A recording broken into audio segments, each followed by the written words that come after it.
आज कोल्हापूरमध्ये छत्रपती संभाजी महाराजांच्या नेतृत्वाखाली आज मराठा मुखमोर्चेच्या माध्यमातून कोल्हापूरमधील असणाऱ्या लोकप्रतिनिधी, आमदार आणि खासदार यांची एक संयुक्तपणे सर्वांसमोर बैठक झाली आणि या बैठकीमध्ये भारतीय जनता पक्षाचे प्रदेश अध्यक्ष माजी मंत्री सन्माननीय चंद्रकांत दादा पाटील साहेबांनी ज्या पद्धतीनं बऱ्याचशा मीडियाच्या माध्यमातून लोकांना सांगितलं होतं की ज्या वेळेला छत्रपती एखादं आंदोलन घेतील त्यावेळेला मी प्रत्यक्षात त्या ठिकाणी उपस्थित राहील आणि म्हणून दादांनी त्या ठिकाणी प्रत्यक्षात उपस्थित राहून दादांची भूमिका त्यांनी त्या ठिकाणी त्यांना मांडली। त्याचबरोबर कोल्हापूर जिल्ह्यातील असणारे आमदार आणि खासदार यांनी आपापले विचार त्या ठिकाणी मांडले। त्याचबरोबर राज्याचे कॅबिनेट मंत्री हसनरावजी मुश्रीफ साहेब, त्याचबरोबर राज्यमंत्री बंटी पाटील साहेब आणि येडगावकर या मंत्री महोदयांनी या ठिकाणी आपले विचार मांडले। एकंदरच आजचं जे आंदोलन जर आपण पाहिलं तर ही अपेक्षा होती की राज्य सरकार काहीतरी चांगला निरोप, म्हणजे राज्याचे महाविकास आघाडीचे मुख्यमंत्री उद्धवजी ठाकरे साहेब हे काहीतरी चांगला निरोप या मंत्र्यांच्या माध्यमातून त्या ठिकाणी छत्रपती संभाजी महाराजांच्या आंदोलनाला काहीतरी निर्णय जाहीर करतील। परंतु महाविकास आघाडीच्या माध्यमातून ज्या दिवशी या राज्यामध्ये सरकार आलेलं आहे त्या दिवसापासून मराठा समाजाचे प्रश्न त्यांनी पद्धतशीर त्या ठिकाणी प्रलंबित ठेवलेले आहेत। मंत्री महोदय बोलत असताना त्या ठिकाणी वेगवेगळ्या विषयाला त्यांनी स्पर्श केला, परंतु राज्य सरकारकडे जी मागणी 2 वर्षापासून सुरू आहे, किंबहुना 9 सप्टेंबरला ज्या वेळेला सुप्रीम कोर्टामध्ये स्टे ऑर्डर मिळाली, मराठा आरक्षणाच्या SC-BC मधून रिझर्वेशन जे दिलं त्यानंतर जरी राज्य सरकारने पावलं उचलली गेली पाहिजे होती, ती अद्याप पावलं उचलली गेली नाही। आज मंत्री महोदय हसन मुश्रीफ साहेब बोलत असताना त्यांनी 102वी घटना दुरुस्तीचा उल्लेख केला, ज्या 102व्या घटना दुरुस्तीच्याच माध्यमातून राज्य सरकारने त्यावेळेचे तत्कालीन मुख्यमंत्री देवेंद्र फडणवीस साहेबांनी दोन्ही सभागृहामध्ये मराठा समाजाला 16% आरक्षण जाहीर केलं। मग ज्या वेळेला आरक्षण जाहीर केलं, ज्या वेळेला सभागृहामध्ये हा प्रस्ताव टाकला, चर्चेला आला, त्यावेळेला मग का हसन मुश्रीफ साहेब किंवा त्यावेळेचे त्यांचे विरोधी पक्ष नेते दोन्ही सभागृहाचे विधानसभा आणि विधान परिषदेच्या लोकांनी या ठिकाणी हे जे आरक्षण दिलं जातं 102वी घटना दुरुस्तीच्या माध्यमातून त्यामध्ये अडचणी येऊ शकतात हे का बोलले नाहीत? कारण लोकांना पद्धतशीरपणे दिशाभूल करण्याचं काम आजही महाविकास आघाडीच्या मंत्र्यांनी कोल्हापूरच्या असणाऱ्या छत्रपती संभाजी महाराजांच्या असणाऱ्या मुखमोर्चाला जाऊन त्या ठिकाणी केलेलं आहे। त्यांनी हे मान्य केलं की नारायण राणे साहेबांच्या जी कमिटी पृथ्वीराजजी चव्हाण साहेब किंवा अजितदादा पवार साहेबांच्या काळात जी झाली त्यामध्ये त्रुटी राहिली आणि ती त्रुटी भारतीय जनता पक्ष आणि शिवसेनेचे मुख्यमंत्री आदरणीय देवेंद्र फडणवीस साहेबांनी ती त्रुट्या सगळ्या दूर केल्या। ती त्रुटी दूर करत असताना मागासवर्गीय आयोगाचा जो अहवाल आहे गायकवाड समितीचा तो त्यांनी त्या ठिकाणी स्थापन केला, त्याचे सदस्य त्यांनी त्या ठिकाणी नेमले, महाराष्ट्रामध्ये त्यांचे दौरे झाले आणि म्हणूनच मराठा समाजाला या ठिकाणी कायद्याच्या चौकटीमध्ये आरक्षण 16% जे विधानसभा आणि विधान परिषदेमध्ये त्यांनी जे जाहीर केलं ते कालांतराने काही आपले भाऊबंद परत हायकोर्टात गेले आणि हायकोर्टाच्या माध्यमातून त्या ठिकाणी परत एकदा 12 आणि 13% त्या ठिकाणी मिळालं। मुश्रीफांनी हे मान्य केलं की हायकोर्टामध्ये त्या ठिकाणी संपूर्ण आरक्षण टिकवण्याचं काम त्यावेळच्या मुख्यमंत्र्यांनी किंवा त्यांच्या असणाऱ्या सगळ्या सहकार्यांनी केलं, योग्य युक्तिवाद त्या ठिकाणी करण्यात आला, परंतु सुप्रीम कोर्टामध्ये हे राज्य सरकार टिकू शकलं नाही याचाही खंत काही लोकांनी त्या ठिकाणी मांडला। खरं म्हणजे आज महाराष्ट्रातील मराठा समाजाला जनतेला थोडी अपेक्षा होती, खरं म्हणजे यांच्याकडनं काय अपेक्षा करण्याची अर्थच नाही आहे, पण एक सामान्य माणूस असतो की त्याला अपेक्षा असते, परंतु सगळ्या अपेक्षा आज यांनी भंग केल्या.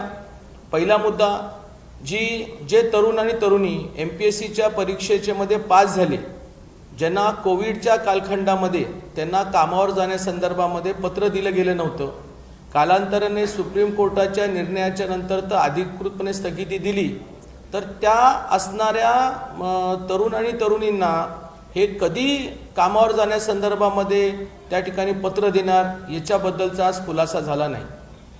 अण्णासाहेब पाटील आर्थिक विकास महामंडळाचा उल्लेख या ठिकाणी झाला. हे महामंडळ पुनर्जीवित करण्याचं काम मुख्यमंत्री देवेंद्र फडणवीस साहेबांनी त्या काळात केलं, ज्यामध्ये व्यवसाय करण्यासाठी कर्ज हे बँकेमधून घेतलं जाईल आणि त्या कर्जाचं व्याज हे 100% अण्णासाहेब पाटील आर्थिक विकास महामंडळातून दिलं जाईल. 2 वर्ष झाली, एकही रुपया दिला नाही. आजही त्यांनी या संदर्भामध्ये काहीच घोषणा केल्या नाहीत. सारथी संघटना जी ग्रामीण भागामध्ये मराठा समाजापर्यंत पोहोचवण्यासाठी मराठा आणि कुणबी समाजाकरिता ही विशेषतः सारथी ही संघटना तयार केली. या संस्थेचा वेळोवेळी पाठपुरा छत्रपती संभाजी महाराजांनी केला. छत्रपती संभाजी महाराज तर स्वतः पुण्यामध्ये त्या ठिकाणी आंदोलनामध्ये सहभागी झाले होते. त्यावेळेला एकनाथ शिंदे मंत्री महोदय आले होते, तरीही आज सारथीबद्दल त्यांनी काही निर्णय घेतला नाही. सारथीमध्ये 500 कर्मचारी आणि तारादूत हा जो कर्मचाऱ्यांचा एक वर्ग आहे, हे सगळे कर्मचारी राज्य सरकारने खोडसळपणावरून जाणीवपूर्वक या सगळ्या 500 लोकांना कामावरून काढून टाकलेलं आहे. आज अपेक्षा होती की त्यांना आज या ठिकाणी या संदर्भामध्ये काही जाहीर करतील, तेही त्यांनी केलं नाही. डॉक्टर पंजाबराव देशमुख वसतिगृह, ग्रामीण भागातला तरुणी शहरी भागामध्ये येऊन हॉस्टेलमध्ये राहण्यासाठी आदरणीय चंद्रकांतांच्या उपसमितीचे ज्या वेळेला ते अध्यक्ष होते, त्यांच्या नेतृत्वाखाली त्यांनी हे तयार केलं होतं. त्या काळातही त्यांनी काही वसतिगृह सुरू झाले होते, परंतु आजही राज्य सरकारने वसतिगृहांच्या बद्दल कुठलीही तरतूद केलेली नाही, किंबहुना आजही या संदर्भामध्ये कुठल्याही प्रकारचे ठोस निर्णय त्यांनी त्या ठिकाणी घेतले नाही. हसन मुश्रीफ साहेबांनी एका विषयाचा उल्लेख केला, तो म्हणजे अण्णासाहेब पाटील आर्थिक विकास महामंडळ, की जिल्हा बँकेने खूप चांगलं काम केलं.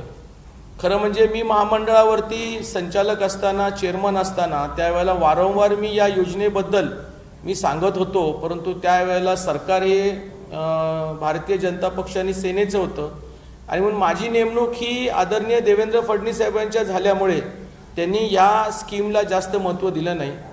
आज त्यांनी काही जाहीर केलं तर एकूण 144 लोकांना कोल्हापूर जिल्हा मध्यवर्ती बँकेने 13,26,60,000 रुपयाचं कर्ज दिलं आहे.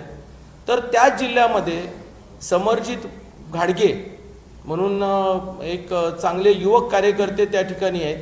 त्यांनी त्या ठिकाणी राजे विक्रमसिंह घाडगे कोऑपरेटिव्ह बँक यांच्या माध्यमातून 340 लाभार्थी आणि 35 कोटीपर्यंतचं कर्ज वाटप केलेलं आहे. म्हणजे फक्त बोलाची भात आणि बोलाची कढी अशा प्रकारचं आज महाविकास आघाडीच्या मंत्र्यांनी त्या ठिकाणी करून दाखवलेलं आहे. खरं म्हणजे हे सगळे जे विषय आहेत हे 2 वर्षापासून सगळे विषय रेंगाळत पडलेले आहेत. कालच या ठिकाणी राज्य मागासवर्गीय आयोगाच्या सदस्यांची नेमणूक करण्याचा एक GR आम्हाला बघायला मिळाला. आता त्या GRच्या लोकांच्यावरती जर आपण त्यांची नावं जर पाहिली तर त्या नावांमध्ये इतक्या मोठ्या प्रमाणामध्ये तफावत आहे की मला तर काही वाटतच नाही की महाविकास आघाडी हे कायद्याच्या चौकटीमध्ये त्या ठिकाणी मराठा समाजाला त्या ठिकाणी न्याय देऊ शकेल. आणि म्हणून राज्य सरकारने, मुख्यमंत्र्यांनी परत एकदा याचा गांभीर्याने विचार करावा आणि छत्रपती खरं म्हणजे शाहू महाराजांचं आज त्यांनी समारोप घेत असताना की नक्कीच या ठिकाणी काही गोष्टी केंद्राच्या आहेत. केंद्रामध्ये 102वी घटना दुरुस्ती आहे. या संदर्भामध्ये फेर याचिका केंद्र सरकारने त्या ठिकाणी दाखल केलेली आहे, परंतु राज्य सरकारच्या माध्यमातून फेर याचिका दाखल करणे किंवा राज्य मागासवर्गीय आयोगाचं कामकाज लवकर सुरू करण्याची जी गती करायला पाहिजे होती ती त्यांनी अद्याप केलेली नाही आहे. आणि म्हणून आजच्या कार्यक्रमामध्ये महाविकास आघाडीचे मंत्र्यांनी परत एकदा मराठा समाजाला निराश केलेलं आहे, त्यांचं पूर्णपणे मनोबळ खचून गेलेलं आहे. आणि म्हणून मला असं वाटतं की आम्ही या ठिकाणी बीडच्या आंदोलनानंतर जे आम्ही जास्त ॲग्रेसिव्हपणा जो आम्ही या ठिकाणी आंदोलन केलेलं आहे, संघर्ष मोर्चासारखं आम्ही आंदोलन जे सुरू केलेलं आहे, ह्याची आता तीव्रता आम्ही या ठिकाणी नक्कीच वाढवणार आहे. कारण प्रेमाने आणि अशा प्रकारच्या समंजसपणाने सरकार काहीच बोलू शकत नाही आणि काही देऊ शकत नाही, हे खरं आहे. कारण ह्या बैठकीमध्ये अपेक्षा होती की राज्याचे उपमुख्यमंत्री स्वतः त्या ठिकाणी जातील आणि त्या ठिकाणी काही या योजना आहेत त्या जाहीर करतील, परंतु दुर्भाग्याने काही योजना या ठिकाणी झालेल्या नाही आहेत. म्हणून आता यानंतरचं परत एकदा मोर्चेचं आंदोलन हे सोलापूर जिल्ह्यामधून केलं जाईल आणि सोलापूरच्या नंतर प्रत्येक जिल्ह्यामध्ये अशा प्रकारचा आक्रोश मोर्चा आम्ही सरकारच्या विरोधामध्ये त्या ठिकाणी काढणार आहोत. शाहू महाराजांनी कोल्हापुरात भाषण करताना असं म्हटलं की पंतप्रधानांनी ठरवलं तर काहीही होऊ शकतं, तर तसा आग्रह तुम्ही करा. वस्तुस्थिती आहे, छत्रपती शाहू महाराजांच्याकडे जी काय माहिती आहे त्या माहितीप्रमाणे फक्त ती 102वी घटना दुरुस्तीपर्यंतच मर्यादित आहे. कारण 102वी घटना दुरुस्ती हे केंद्र सरकारच्या अधिपत्याखाली आहे, परंतु हे सगळ्यांना जग जाहीर आहे की 102वी घटना दुरुस्तीच्या नंतर हे सर्व अधिकार केंद्राला जरी असले तरी राज्याचे अधिकार अबाधित ठेवलेले आहेत. आणि म्हणूनच केंद्र सरकार 102वी घटना दुरुस्तीसाठी फेर याचिका दाखल केलेली आहे. आता त्यांना या संदर्भामध्ये जी काही माहिती पुरवली जाते ती माझ्या माहितीप्रमाणे अपुरी आहे.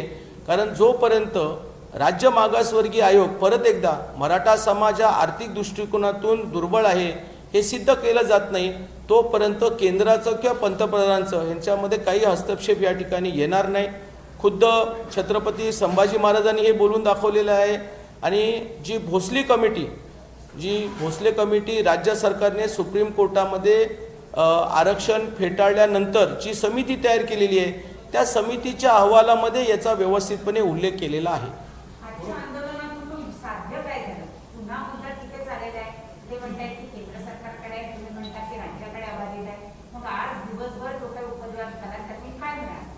खरं म्हणजे मला असं वाटतं की कोल्हापूरच्या जनतेने यदाकदाचित त्या ठिकाणचे असणारे काही याचिकाकर्ते आहेत, काही संस्थेचे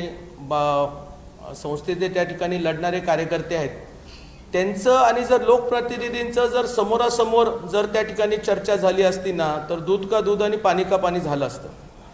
जे सदस्य आज विधानसभा आणि विधान परिषदेचे हजर होते, आपण लोकप्रतिनिधी म्हणू, ते लोकप्रतिनिधी महाराष्ट्र राज्याचं जे अधिवेशन झालं 9 सप्टेंबरच्या नंतर, त्या 9 सप्टेंबरमधून किती लोकप्रतिनिधी बोलले? हसन मुश्रीफांनी काय भूमिका मांडली? बंटी पाटील जे मागच्या सरकारच्या वेळेला आरक्षणाच्या मोर्चामध्ये ॲग्रेसिव्ह होते ते का शांत बसले?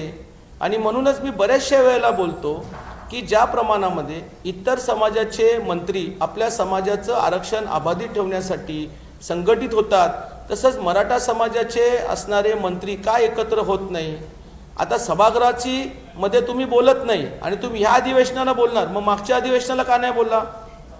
102वी घटना दुरुस्तीबद्दल ज्या वेळेला ही चर्चा मागच्या अधिवेशनामध्ये आली त्यावेळेला विरोधी पक्ष नेते आदरणीय देवेंद्र फडणवीस साहेब असतील, विधान परिषदेचे विरोधी पक्ष नेते प्रवीण दरेकर साहेब असतील, यांनी 102वी घटना दुरुस्ती कशी योग्य आहे आणि त्या आधारावरती दिलेलं आरक्षण कसं आहे हे सांगितलंय. मग तरीही सत्ताधारी पक्षातला असणारा आमदार किंवा मंत्री या संदर्भामध्ये तोंडामध्ये पान खाऊन गप बसलेले आहेत. त्याच्यामुळे त्यांच्या मनात काय आहे ते आज परत एकदा त्यांनी दाखवून दिलेले आहे. आणि दोन प्रश्न आहेत की तिथे असं ऐकलंय की असं असं म्हणाले जर राणे समिती नेमली नसतील आयोग नेमला असता कदाचित त्यावेळेला परिस्थिती होती. यावर आपलं काय म्हणणं आहे?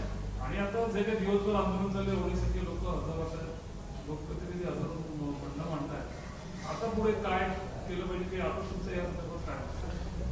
राणे समितीच्या संदर्भामध्ये स्वतः हसन मुश्रीफ साहेबांनी हे मान्य केलं की त्यांच्याकडनं एक चूक घडली गेली की त्यावेळेला राज्य मागासवर्गीय आयोगाचा अहवाल त्यांनी घेतला नाही आणि राणे समितीने जाहीर केलेले आरक्षण ते तशाचं तसं आरक्षण त्यांनी कॅबिनेट मीटिंगमध्ये त्यांनी डिक्लेअर केलं. म्हणजे त्यांनी ही चूक मान्य केली, ही एक चांगली गोष्ट आहे. त्याचबरोबर त्यांनी हेही मान्य केलं की देवेंद्र फडणवीस साहेबांनी आल्यानंतर त्यांनी केलेली चूक ही त्यांनी दुरुस्त केली. म्हणजे गायकवाड समिती राज्य मागासवर्गीय आयोगाची परत त्यांनी स्थापना केली आणि कायद्याच्या चौकटीमध्ये त्या ठिकाणी त्यांनी आरक्षण दिलं. म्हणजे देवेंद्र फडणवीस साहेबांनी जी दिलं हे त्यांनी योग्य दिलं, हे त्यांनी मान्य केलं. दुसरा जो प्रश्न होता की आता तिथं करायचं काय, आता हाच आमचा प्रश्न महाराजांना आहे की महाराजांना ज्या पद्धतीनं शांततेप्रमाणे लोकप्रतिनिधी येऊन त्यांची भूमिका सांगतात. बघा, मराठा समाज हा आक्रमक समाज आहे, संघर्ष केल्याशिवाय कधीच काय मिळत नाही. किंबहुना लहान मुलगा जर रडत नाही तोपर्यंत आई पण जेवू घालत नाही. आणि अशा प्रकारचे जर आंदोलनं होणार असतील तर मग हे आंदोलनं वर्षानुवर्षी चालत राहतील तरी हे सरकार काय या ठिकाणी लक्ष देणार नाही. आणि म्हणून त्या ठिकाणी संघर्षमय आंदोलनं जर झाली तरच राज्य सरकार या ठिकाणी दखल घेईल. मागच्या 2 दिवसापूर्वी राज्याचे उपमुख्यमंत्री आणि राजेश टोपे साहेब हे ज्या वेळेला येणार असं कळालं त्यावेळेला एक तोडकर म्हणून कार्यकर्ता ज्याच्या खरंच या मराठा आरक्षणाच्या निकालानंतर भावना दुखवलेल्या आहेत, त्यांनी त्या ठिकाणी आंदोलन करण्याचा ज्या वेळेला निर्णय जाहीर केला त्यावेळेला मराठा समाजाचं तोंड बंद करण्याचं काम या सरकारने केलेलं आहे. आणि म्हणून आज जर अशा कार्यकर्त्यांना बोलायची संधी दिली असती तर खरं म्हणजे राज्य सरकारच्या काय चुका आहेत हे आज सर्व मीडियाच्या समोर महाराष्ट्राला पाहायला मिळालं असतं. परंतु लोकप्रतिनिधींना फक्त बोलून देऊन हे काय योग्य झालं मला असं वाटत नाही. म्हणून स्थानिकांनाही बोलायची संधी मिळाली असती तर जरा लोकप्रतिनिधींना त्यांना त्यांची जागा कळाली असती. आगे साहब, हिंदी में जानना चाहेंगे कि आज जो मराठा आंदोलन की फिर से शुरुआत हुई है, 2.5 सालों बाद क्या लगता है कि राज्य सरकार सही तरीके से आरक्षण को रुका नहीं पाई और अब राज्य सरकार के लिए सब कुछ केंद्र के पाले में है, राज्य सरकार के खिलाफ बीजेपी माहौल बना रही है? मराठा आरक्षण मिलने के बाद मराठा के सब संगठन को इकट्ठा रहना ज़रूरी था. वो हम सब इकट्ठा नहीं हुए, उसका कुछ तरीके से हमको तकलीफ हुआ है, ये बात सच है. दूसरी बात है कि मराठा समाज के आरक्षण का जो विषय है, जिस तरीके से हाई कोर्ट में आदरणीय देवेंद्र फडणवीस साहब ने जो उसके ऊपर डिबेट किया, या तो जिस तरीके से वकीलों की एक फ़ौज वहाँ पे तैयार की और जो आरक्षण हमने दिया है वो कायदे के दायरे में रह के दिया है, वो उन्होंने कहा उस तरीके से महाविकास आघाड़ी को उतना डिबेट या तो उतना प्रोटेक्ट कर नहीं पाए सुप्रीम कोर्ट में. और सुप्रीम कोर्ट में जब 9 सितंबर को ये जब बात आई कि जब स्टे मिला तब हमारे मराठा क्रांति मोर्चे के काफ़ी लोग, छत्रपति संभाजी महाराज है, आमदार विनायकराव मेटे साहब है, हमारे सुरेश पाटिल साहब है, ये हर एक जन शिष्टमंडल से मुख्यमंत्री को मिल रहे थे. वो कह रहे थे तब मुख्यमंत्री ने सुना नहीं और 5 मई को मराठा रिजर्वेशन, ये पूरा रिजर्वेशन सुप्रीम कोर्ट ने खारिज कर दिया. अभी इसके बाद जो देवेंद्र फडणवीस साहब ने जो समांतर योजना शुरू की थी, जैसे मराठा समाजों को बिजनेस करने के लिए बैंक से लोन मिलना चाहिए, उसके अंदर गवर्नमेंट ने कुछ किया नहीं. सारथी जो संगठन है वो सारथी में 500 कर्मचारी थे, क्योंकि ये जो योजना है ये एक 2 साल के अंदर अगर ग्राउंड लेवल तक जानी है तो उसको स्टाफ देना ज़रूरी है. वो 500 के 500 कर्मचारी इन्होंने निकाल दिए. डॉक्टर पंजाबराव देशमुख वसति गृह था, उसके बारे में इन्होंने कुछ किया नहीं. इसलिए ये सरकार मराठाओं के बाजू में नहीं है, ये स्पष्टपणे दिख रहा है. सिर्फ ये मीटिंग को बुलाते, चर्चा करते और भावने से कहते हैं कि हम मराठा समाज के बाजू में हैं, कुछ भी हो गया तो भी चलेगा, हम आरक्षण देंगे, पर आरक्षण मिलने के बारे में कुछ भी हलचल वो नहीं कर रहे. आगे की रणनीति क्या है? आज तो कोल्हापुर में छत्रपति संभाजी महाराज के नेतृत्व में एक शांतता से मुख्य आंदोलन हुआ है, जिसके अंदर उन्होंने लोक प्रतिनिधि बुले हैं. जो लोक प्रतिनिधि महाराष्ट्र के दोनों सभागृह से जुड़े हुए हैं, जो सभागृह में नहीं बोल रहे हैं और सत्ताधारी पक्ष है, पक्ष से जो सभागृह में नहीं बोल रहे हैं, वो अभी उधर क्या करेंगे मुझे तो नहीं मालूम.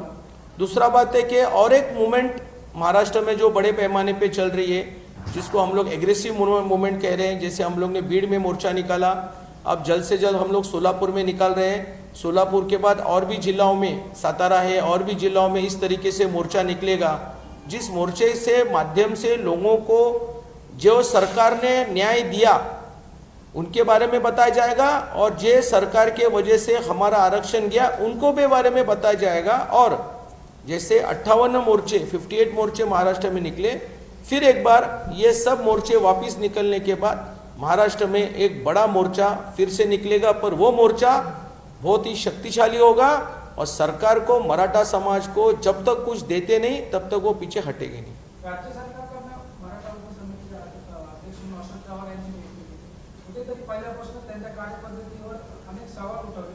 तुमच्याकडनं त्यांच्या राजीनाम्याची मागणी होईल का? अशोकराव चव्हाण साहेबांना बदला हे आम्ही पहिल्या दिवसापासून सांगतोय. कारण ज्या पक्षाने ज्या मुख्यमंत्र्यांच्या कालखंडामध्ये एकही मराठा समाजाच्या हिताची कामं झालेली नाहीत, अशांना उपसमितीचं अध्यक्षपद देणं हा म्हणजे महाविकास आघाडीचा सगळ्यात चुकीचा निर्णय होता. अशोकराव चव्हाण राज्याचे मुख्यमंत्री राहिलेले आहेत म्हणून ते फार मोठे कायदेपंडित आहेत असं त्यांना वाटतं, म्हणून त्यांनी मधल्या काळामध्ये कधीही कुठल्याही समन्वयकांना कधी गांभीर्याने घेतलं नाही आणि त्यांच्यामुळेच हे आरक्षण गेलं. आम्ही त्यावेळेला आग्रह केला होता की एकनाथ शिंदे ज्यांनी स्वतः चंद्रकांत दादा पाटील मंत्री असताना त्यांच्यासोबत काम केलेले, आपण एकनाथ शिंदेना घ्यावं, परंतु त्यांनी घेतलं नाही. त्याच्यामुळे आता काय आमचं आरक्षणच गेलेलं आहे. त्यांनी राजीनामा दिला तर चांगलंच आहे, म्हणजे कुठेतरी त्यांना पश्चाताप तरी होईल की बाबा माझ्याकडनं काय चुकलं आहे. कारण यांच्या कालखंडामध्ये काही मराठ्यांना मिळालं नाही आणि जे आम्हाला देवेंद्र फडणवीस साहेबांच्या काळात मिळालं ते ह्यांच्या हुशारकीमुळे ते गेलं. त्याच्यामुळे त्यांनी राजीनामा दिला हा त्यांचा फार मोठा शहाणपणा होईल, बाकी काय.